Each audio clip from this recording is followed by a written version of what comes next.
Bwana wabariki. Kwa jina najulikana Nabii Felix David Mangosongo kutoka kwenye maskani waamini ujumbe saa kutoka jiji la Arusha nchini Tanzania. Leo tarehe 29 ya mwezi wa 7 mwaka 2026. Niko hapa kwa ajili ya kufanya marejeo ya unabii ambao Bwana wa Yesu aliutoa. Ilikuwa tarehe 27 ya mwezi wa 9 mwaka 2025. Unabii huu ulitokana na mahubiri mashuhuri ya Yesu Kristo katika ujumbe mashuhuri ujulikana ujumbe wa diplomasia, kwa maana diplomasia ya Mungu mkuu Yesu dhidi ya mataifa ya dunia katika mkutano wa kinabii. Wakati namaliza ujumbe ule, unaweza kufuatilia kupitia mtandao wetu wa YouTube wa Felix Mangosongo Ministry.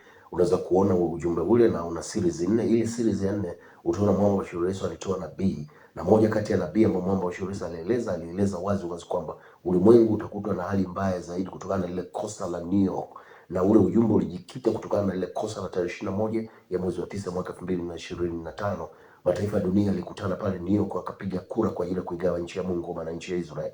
Na tulieleza katika ujumbe ule kwamba Israeli ndio baraka ya watu mataifa katika mkutano wa kinabii. Kwa hiyo tulieleza kwamba ulimwengu utakutwa na hali mbaya zaidi. Moja kati ya mambo ambayo Mungu wa Yesu alieleza hali mbaya za hewa, kwa maana maeneo yatakutwa na mvua kubwa sana, na ameona mafuriko makubwa yametokea maeneo mengi duniani katika mwezi wa 7, lakini pia mwezi wa 6 na maeneo na miezi mingine umeona mafuriko makubwa yametokea kule mashariki magharibi mwa bara la Afrika, katika nchi ya Ghana pamoja na Ivory Coast na baadhi ya mataifa mengine kule imetokea mafuriko makubwa zaidi. Na nazidi kueleza kwamba mwamba mkuu Yesu hakosei. Mmetenda dhambi watu wa mataifa, tubuni dhambi, Yesu anarudi. Naeleza haya, fuatilieni ujumbe ule, mtaona makemeo na michoro ya kinabii ambayo mwamba wa Yesu alikuwa anaeleza wazi makosa ya ulimwengu huu kuelekea moja ya siku za mwisho. Watu watubu dhambi, wakeuke. Nitaweka maelezo haya pamoja na ule unabii ili upate kujifunza kwamba mwamba mkuu Yesu hakosei mahesabu yake. Ndio maana nazidi kuzungumza haya ili watu wajue mikoto ile kinabii. Mwamba mkuu Yesu alikwisha weka anwani hizi duniani. Tubu dhambi, geuka, mwamba mkuu Yesu anarudi moja hapo siku hizi. Sauti iliyonenwa Bwana Yesu Kristo ndiye Mungu mkuu, Yehova akatuoturani katika mwaka unaokuja. Amen. Naona huzuni kuu duniani. Angalia mwaka huu mwaka wao. Nisikie neno la Bwana. Bwana anasema huu mwaka wa nisikie huu mwaka wao. Bwana anasema hivi, anaona huzuni kubwa. Anahisi huzuni kuu.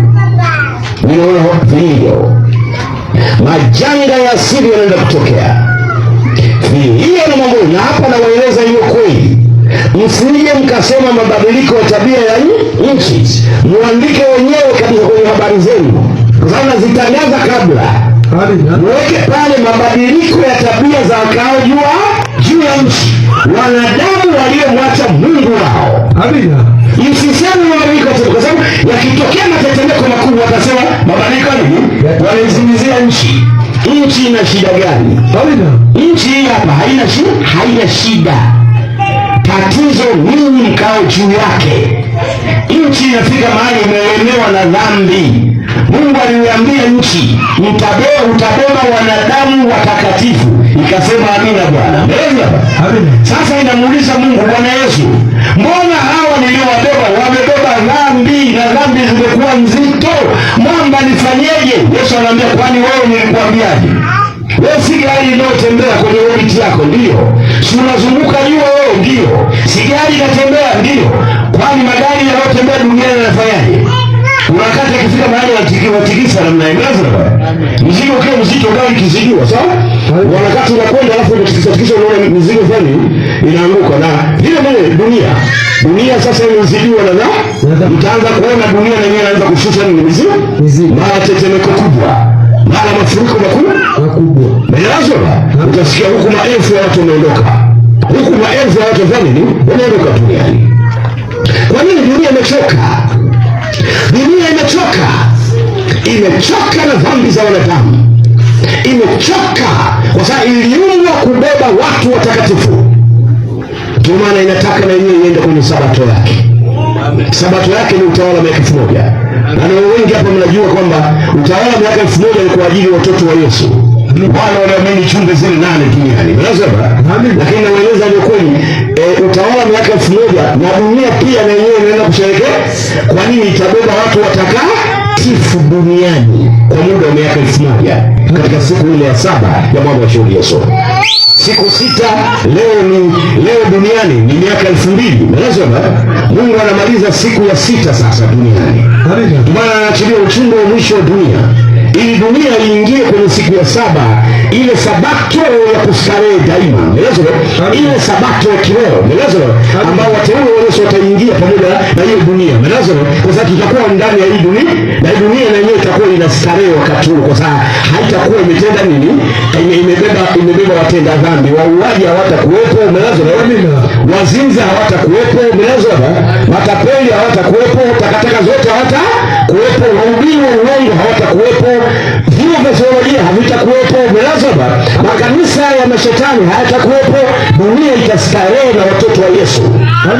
Tetemeko la ardhi lenye ukubwa wa richa 7.1 limepiga mkoa wa Kumamoto kusini mwa Japani, likisababisha moto katika majengo, uharibifu mkubwa wa miundombinu na majeruhi wasiopungua 50. Mamlaka zimesema watu kadhaa walinaswa ndani ya maduka baada ya mlipuko uliotokea kufuatia tetemeko hilo, huku maelfu ya nyumba zikikosa umeme na baadhi ya barabara kuharibika.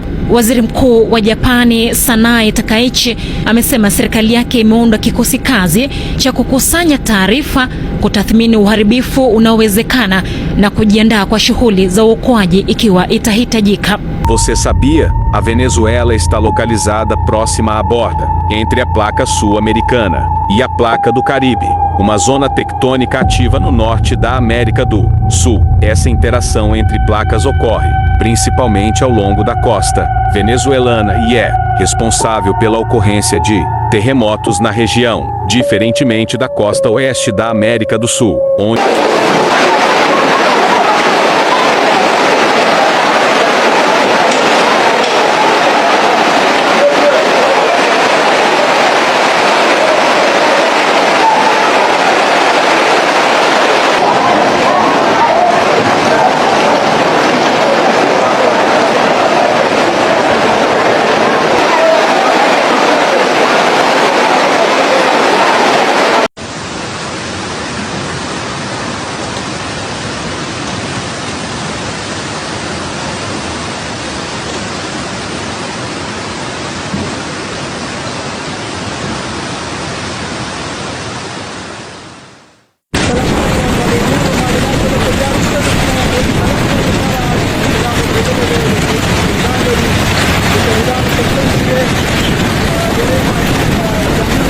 Mafuriko makubwa yametokea Ghana.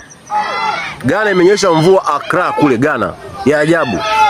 Umeona maisha, yani unashuhudia kabisa watu wanasombwa na maji hivi. Wanasombwa maisha, yani mvua imeathiri vitu vingi sana.